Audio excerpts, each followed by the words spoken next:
Assalamualaikum Ananda Solih dan Solihah. Bagaimana kabarnya pagi ini? Apakah sudah sarapan? Sudah sholat duha?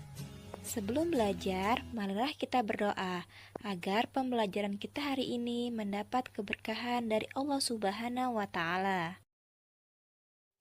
Ananda semua, hari ini kita akan melanjutkan pembelajaran tema 7, peristiwa dalam kehidupan, subtema 2, peristiwa kebangsaan seputar proklamasi pada pembelajaran 5 dan 6. Tujuan pembelajaran kita hari ini, 1. Siswa dapat memahami konsep peristiwa perubahan wujud benda dari cair menjadi gas. 2. Siswa dapat memahami upaya mengembalikan NKRI. 3. Siswa dapat memahami cara menyikapi keragaman bangsa. Nisa membantu ibu memasak di dapur. Sebentar lagi masakan akan dihidangkan untuk berbuka puasa. Nisa bertugas membuat teh hangat. Saat mau mengangkat rebusan air dari teko yang sudah mendidih, muncul asap putih keluar dari lubang teko. Asap putih adalah uap air dari hasil didihan air. Air yang semula berbentuk cair berubah menjadi uap air yang berwujud gas. Apa yang dialami Nisa? Pernahkah kalian alami juga? Kira-kira perubahan wujud apa yang terjadi pada peristiwa yang dialami Nisa? Proses memasak air berbentuk cair dan berubah menjadi kepulan asap putih berbentuk gas dinamakan peristiwa penguapan. Penguapan adalah peristiwa perubahan wujud benda cair menjadi gas melalui penyerapan kalor. Berikut ini adalah beberapa contoh peristiwa penguapan. 1. Volume bensin berkurang ketika dibiarkan terbuka di ruang terbuka. 2. Volume parfum berkurang jika dibiarkan terbuka di ruang terbuka. 3. Pakaian basah akan mengering saat dijemur di bawah terik matahari. Sekarang perhatikan contoh perubahan wujud benda pada pembuatan minyak wangi berikut ini. Saat dipanaskan, air tumbuhan bunga akan menyerap kalor atau panas sehingga suhu dalam ruang tabung meningkat dan air menguap. Uap air yang menguap membawa bau wangi tumbuhan bunga, kemudian dicampur air dingin. Uap air panas yang bercampur air dingin melepaskan kalor, sehingga suhu seimbang mengakibatkan peristiwa pengembunan.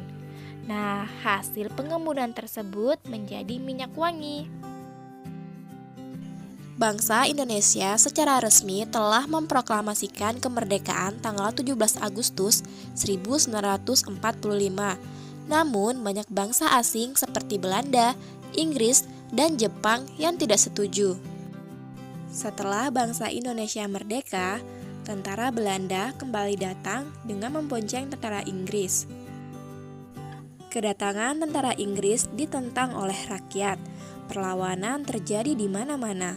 Rakyat berjuang kembali untuk mempertahankan kemerdekaan Indonesia dengan melakukan perlawanan fisik dan diplomasi. Perlawanan atau perjuangan fisik ialah perjuangan yang dilakukan dengan kontak senjata atau pertempuran, sedangkan perjuangan diplomasi adalah perjuangan yang dilakukan melalui meja-meja perundingan.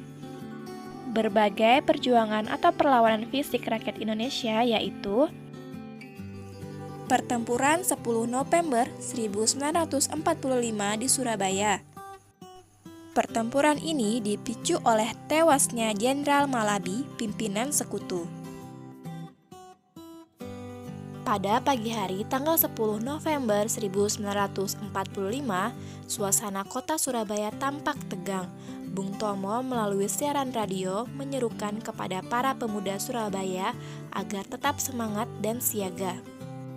Dalam pertempuran yang heroik itu, rakyat Surabaya dengan gigih mempertahankan kemerdekaan.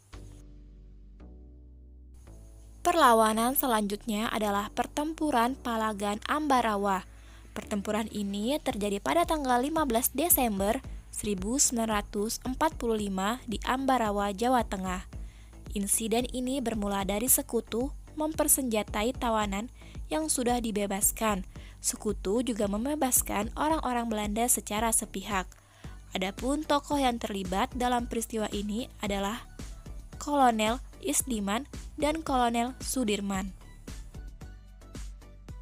Selanjutnya adalah peristiwa Bandung Lautan Api. Bandung Lautan Api terjadi pada tanggal 23 Maret 1946.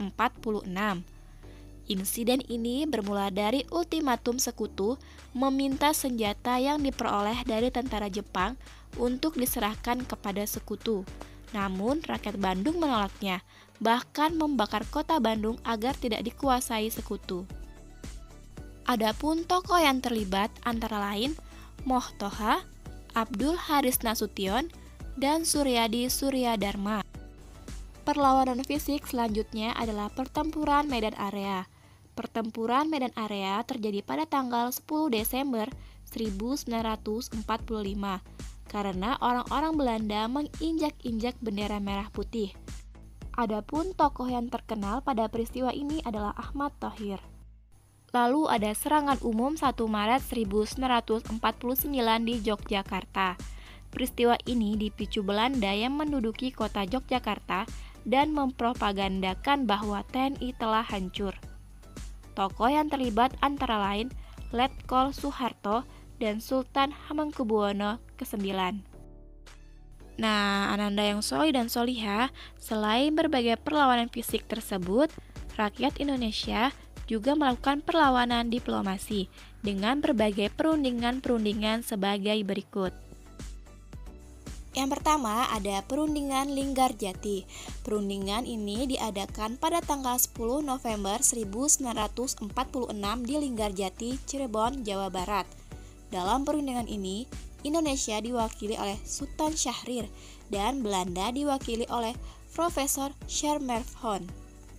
Adapun hasil perundingan Linggarjati ialah 1. Belanda hanya mengakui kekuasaan Republik Indonesia atas Jawa, Madura, dan Sumatera. 2. Republik Indonesia dan Belanda akan bekerja sama dalam bentuk negara Indonesia Serikat. Salah satu negara bagiannya adalah Republik Indonesia. 3. Republik Indonesia Serikat dan Belanda akan membentuk Uni Indonesia Belanda dengan Ratu Belanda selaku ketuanya. Namun, Belanda mengingkari perjanjian Linggarjati dan melancarkan agresi militer Belanda I pada tanggal 21 Juli 1947. Diplomasi selanjutnya adalah Perjanjian Renville. Perjanjian ini diadakan pada tanggal 17 Januari 1948 di atas kapal USS Renville milik Amerika Serikat. Delegasi Indonesia dipimpin oleh Perdana Menteri Amir Syarifuddin, sedangkan delegasi kerajaan Belanda dipimpin oleh Kolonel KNIL Abdul Qadir Widjoyatmojo. Adapun isi perjanjian ini adalah 1. Belanda hanya mengakui daerah Republik Indonesia atas Jawa Tengah, Yogyakarta, sebagian kecil Jawa Barat, dan Sumatera. 2. Semua pasukan RI harus ditarik mundur dari wilayah-wilayah yang diduduki Belanda. 3. Belanda tetap berdaulat di seluruh wilayah Indonesia sampai diserahkannya kepada Republik Indonesia Serikat atau RIS yang akan segera dibentuk. Namun, Belanda lagi-lagi mengingkari perjanjian Renville dan melakukan agresi militer Belanda II pada tanggal 19 Desember 1949. Selanjutnya ada Perjanjian Roem-Royen. Perjanjian Roem-Royen diadakan pada tanggal 17 April 1949 di Jakarta. Indonesia diwakili oleh Mohrom dan Belanda diwakili oleh Van Royen. Isi perjanjian ini ialah 1. Pemerintah Indonesia dikembalikan ke Yogyakarta. 2. Menghentikan gerakan militer dan mengembalikan tawanan. 3. Republik Indonesia sebagai bagian dari negara Indonesia Serikat. 4. Akan segera dilaksanakan konferensi meja bundar. Konferensi Meja Bundar. Pada tanggal 4 Agustus 1949, delegasi Indonesia diberangkatkan untuk mengikuti KMB. Konferensi Meja Bundar berlangsung pada tanggal 23 Agustus sampai dengan 2 November 1949 di Den Haag, Belanda. Adapun dampak dan pengaruh Konferensi Meja Bundar atau KMB ialah Belanda mengakui kemerdekaan Indonesia. Konflik dengan Belanda dapat diakhiri dan pembangunan segera dapat dimulai.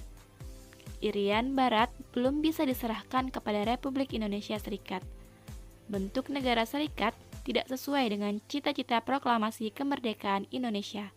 Ananda semua, tahukah kalian bahwa anak-anak dari berbagai penjuru Nusantara saling bertemu dan berkenalan di Jakarta pada tanggal 14 sampai dengan 18 Oktober 2003? Mereka mengadakan konferensi. Konferensi adalah rapat untuk bertukar pendapat mengenai suatu masalah yang dihadapi bersama. Perbedaan bukanlah alasan untuk bertengkar antara satu dan yang lainnya. Bahkan mereka berhasil menyusun sebuah kesepakatan tentang cara menyikapi keragaman bangsa. Berikut isi konferensi berteman dalam keragaman. 1. Tentang keragaman agama. Memperkukuh iman dengan menjalankan ibadah yang dianut dengan sebaik-baiknya. Tetap percaya pada agama yang dianut sepenuhnya dengan tetap bertoleransi pada agama lain, agar persatuan antar umat beragama tetap terjaga. Tidak mempermasalahkan agama yang dianut teman-teman. Tidak bertengkar hanya karena agama. Memberikan kesempatan teman-teman melakukan ibadah. 2. Tentang keragaman budaya. Belajar dan bermain dengan teman dan sahabat pena dari macam-macam daerah. Berlatih menari macam-macam tarian seperti kecak, gending Sriwijaya, tari baris, dan serimpi. Meminjam buku dari perpustakaan tentang macam-macam budaya. Membaca cerita-cerita daerah dan bermain dengan teman-teman. Mengajak teman untuk menyapa dan bermain dengan teman baru. Nah, Ananda yang beriman, berikut ini adalah cara untuk memperoleh informasi. Yang pertama adalah studi pustaka. Ialah mencari informasi melalui buku, surat kabar, majalah, atau artikel di internet. Kemudian juga bisa dengan diskusi, dilakukan dalam diskusi kelompok kecil maupun diskusi kelas. Yang terakhir adalah wawancara, yaitu melakukan wawancara kepada orang yang memiliki pengetahuan seperti veteran pejuang, guru, tokoh masyarakat maupun sejarawan.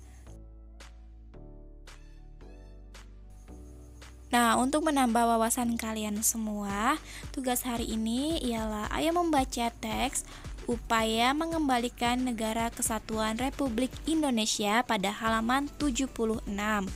Setelah itu, kalian membuat 5 pertanyaan beserta jawabannya berdasarkan teks tersebut. Ingatlah, ketika membuat pertanyaan, kalian harus menggunakan adik Simba. Alhamdulillah, pembelajaran hari ini cukup sampai di sini. Semoga apa yang kita pelajarin hari ini mudah kalian pahami. Karena wabah corona masih melanda negara kita, maka biasakan memakai masker, mencuci tangan dengan sabun, menjaga jarak, dan hindarilah kerumunan. Ustazah akhiri, Assalamualaikum warahmatullahi wabarakatuh.